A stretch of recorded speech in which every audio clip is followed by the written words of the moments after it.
Maredumilli encounter లో శ్రీకాకుళం జిల్లాకు చెందిన మావోయిస్టు నేత మెట్టూరి జోగారావు అలియాస్ టెక్ శంకర్ మృతి చెందాడు. జోగారావు స్వస్థలం వజ్రపుకొత్తూరు మండలం బాతుపురం.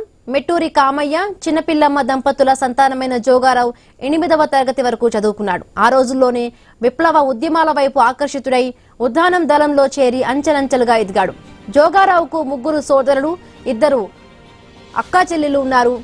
జోగారావు మృతితో బాతుపురంలో విషాద ఛాయలు అలుముకున్నాయి. ఈ క్రమంలో జోగారావు సోదరి శేషమ్మ ఇంటి వద్దకు మాజీ మావోయిస్టులు పోతనపల్లి అరుణ అలియాస్ అరుణక్క, ఇరోతు ఈశ్వరరావు, ప్రజా విప్లవ సంఘాలు నాయకులు, సానుభూతి పరులు చేరుకొని పరామర్శించి సంతాపం వ్యక్తం చేశారు.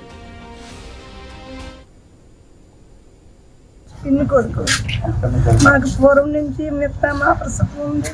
35 సంవత్సరాలు అయింది. మా తమ్ముడు వెళ్ళిపోయి ఒక్కరోజైనా మా కోసం మేము ఎదురు చూసేవాళ్ళం.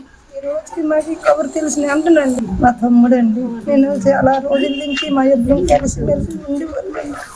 నాకు అన్ని నుంచి వెళ్ళిపోయి అక్క నేను ప్రజల కోసం పనిచేస్తాను అక్క అనుకో నాకు చెప్పేసి వెళ్ళిపోయాడు బాబు. అసలు ఈ రోజు నుంచి నా తమ్ముడు లేదంటే మాకు చాలా బాధ. మా తమ్ముడు అండి, మా తమ్ముడు అంటే మేము ఎంతో ప్రేమతో చూసాం బాబు. మాకు ఆ శబ్దం ఇచ్చినట్టుగా ఉంటే మాకు మా ఊర్లో మా 2 ఊర్లో గవర్నమెంట్ కుటుంబం వాళ్ళు మా 2 ఊర్లో ప్రార్థిస్తాం.